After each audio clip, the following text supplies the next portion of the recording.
आपकी कथा सुनने की प्रतीक्षा कर रहा हूँ। अरे इतनी भी क्या जल्दी है, तनिक विश्राम तो करने दो, उड़ते उड़ते थक गया हूँ।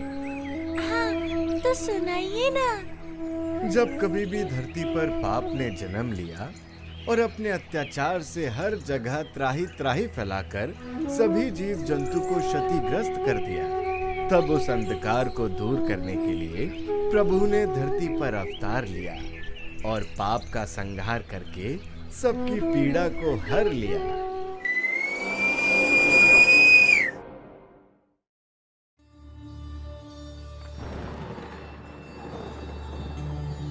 मैं श्री हरि की आज्ञा पर ही तुम्हारा मार्गदर्शन करने आई हूँ। गोकुल में नंदराय के यहाँ यशोदा ने एक पुत्री को जन्म दिया है। कंस के आने से पूर्व शीघ्र ही तुम अपने पुत्र को लेकर वहाँ चले जाओ और उनकी पुत्री को ले आओ। हे देवी, चारों ओर कंस का कड़ा पहरा है और मैं यहाँ पर बंदी हूँ, तो मैं कैसे ये कार्य सिद्ध कर सकूंगा? उसकी चिंता तुम मत करो वासुदेव, तुम पूरी तरह से स्वतंत्र हो जाओगे और कुछ क्षणों के लिए सभी पहरे भी हट जाएंगे। परंतु इस बात का स्मरण अवश्य रहे कि तुम्हारे लौटने पर तुम्हारी इस घटना से संबंधित सभी स्मृतियों को मिटा दिया जाएगा।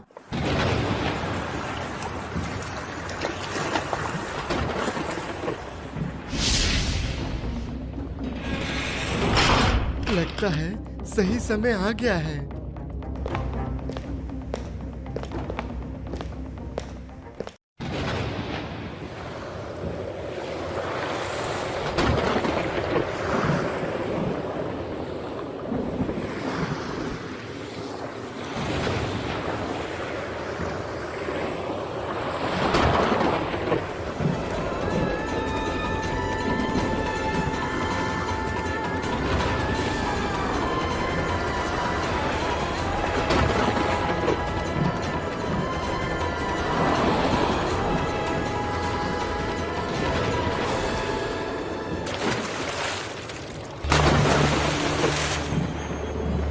प्रभु, आपके दिव्य चरणों के स्पर्श से मैं धन्य हो गई। मैं आगे के मार्ग के लिए वासुदेव को सहयोग अवश्य दूंगी।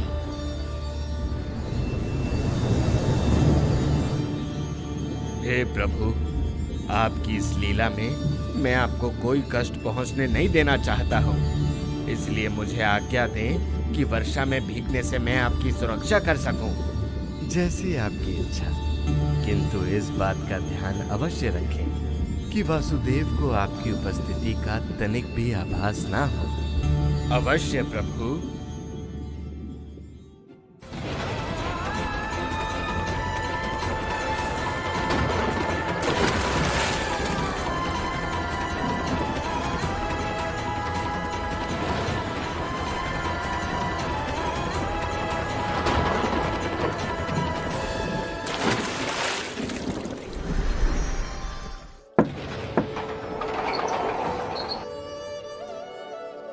लगता है देवी माया का प्रभाव गोकुल में भी प्रत्यक्ष है।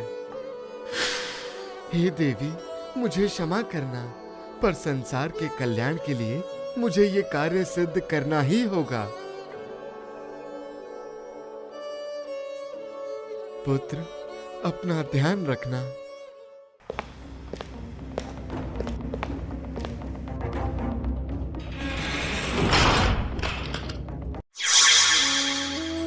वासुदेव, अपने पुत्र के वियोग से होने वाली जिस पीड़ा से तुम ग्रसित हो उसका मुझे आभास है, परंतु संसार के कल्याण के लिए ये आवश्यक था। भविष्य में तुम्हारी सृष्टि के ऊपर इस उपकार को सभी याद रखेंगे, किंतु जैसा कि मैंने तुम्हें अवगत कराया था कि तुम्हारी इस घटना से संबंधित सारी स्मृतियों को मिटा दिया जाएगा।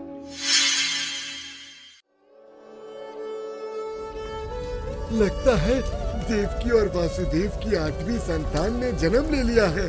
चलो, हमें शीघ्र ही महाराज कंस को इस विषय में सूचित करना चाहिए। महाराज की जय हो। महाराज, देवकी ने आखिरकार 8वीं संतान को जन्म दे दिया है। क्या क्या कहा तुमने? 8वीं संतान ने जन्म ले लिया? अब समय आ गया है जब ये कंस अपनी मृत्यु के मूल कारण का जड़ से सर्वनाश कर देगा। मैं उस विष्णु को दिखा दूंगा कि वो मेरे समक्ष कुछ भी नहीं है। शीघ्र ही कारागार चलो। कहाँ है वो जिसके कारण इतने वर्षों से मेरी निंद्रा खंडित हो रखी है?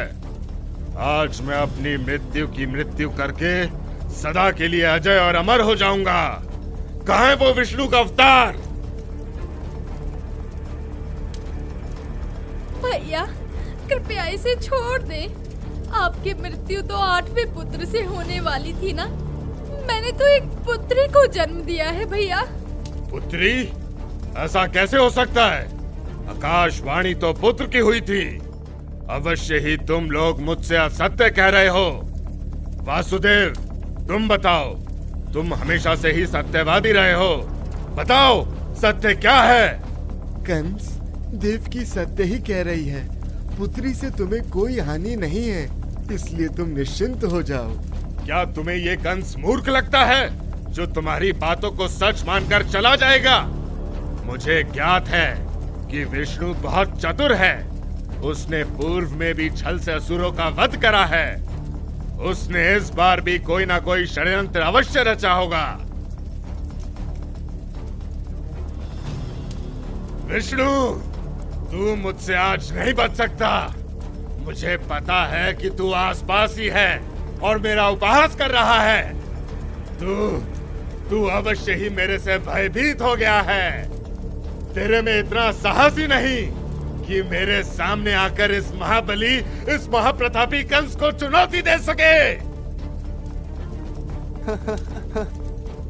इस बात से कोई फर्क नहीं पड़ता कि पुत्र ने जन्म लिया या पुत्री ने।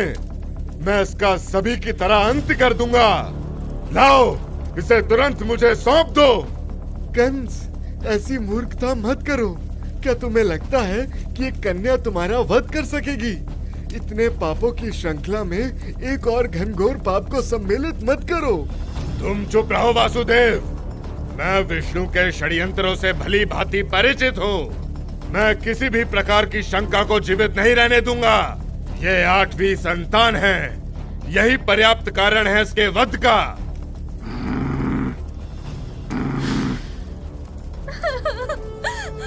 नहीं भैया, नहीं।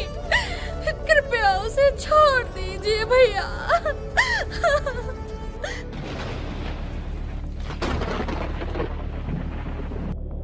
विष्णु, देख मैं किस तरह से तेरे षड्यंत्र को ध्वस्त करता हूँ। आज तुझे पता चलेगा कि कंस कौन है।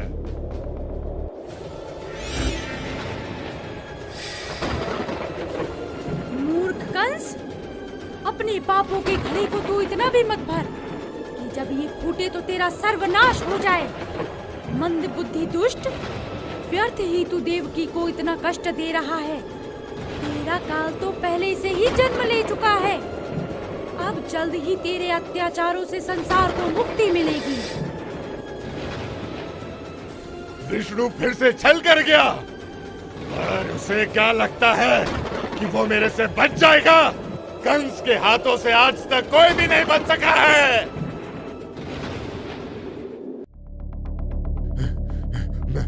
मैं अमर हूँ। भविष्यवाणी को मैंने सत्य कर दिखाया है। तुम मेरा कुछ भी नहीं बिगाड़ सकते। मैं कंस हूँ जिसके नाम से तीनों लोग थर्रा उठते हैं। मेरे पास आने का दुस्साहस मत करो। अभी भी समय है। रुक जाओ। नहीं! सैनिकों! वो कैसे आ गया हमारे कक्ष में? क्या तुम सभी सो रहे थे या फिर आज तुमने मदिरा का सेवन अधिक कर लिया? महाराज, आप किसकी बात कर रहे हैं? यहाँ तो कोई भी नहीं आया। तुम लोग किसी कार्य के योग नहीं हो। चले जाओ। ये मुझे क्या हो गया है? एक बालक के कारण महाबली कंस भयभीत हो गया। ये बहुत अशोभनीय है, परंतु इस समस्या का समाधान तो करना ही होगा। अब समय आ गया है कि मुझे अपने योद्धाओं से समस्या का अंत कराना होगा।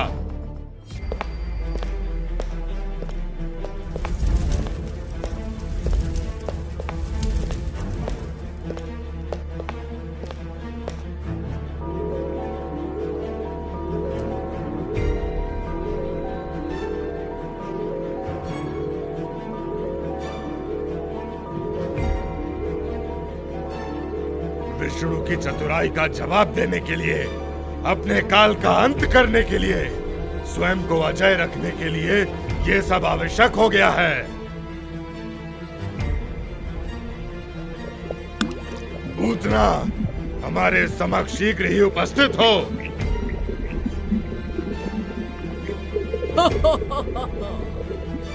महाराज की जय हो। आज्ञा महाराज, आपकी ये सेवकी आपकी किस तरह से सेवा कर सकती है? आखिर उस दुष्ट कंस ने पूतना को क्यों बुलाया? क्या उसने पूतना के जरिए श्री कृष्ण पर आक्रमण करवाया? कृष्ण तो उस समय नवजात थे, तो फिर उन्होंने कैसे स्वयं को पूतना से बचाया? यही तो माया है श्री हरि की। वे हर स्वरूप में हर किसी का उद्धार करते हैं, चाहे वो देवता हो, असुर हो या मानव। आगे मैं तुम्हें ये बताऊंगा कि किस तरह से कंस ने अपने कई योद्धाओं को श्री कृष्ण पर आक्रमण करने भेजा और किस तरह से प्रभु ने उनका वध करके उनको मुक्ति दिलाई।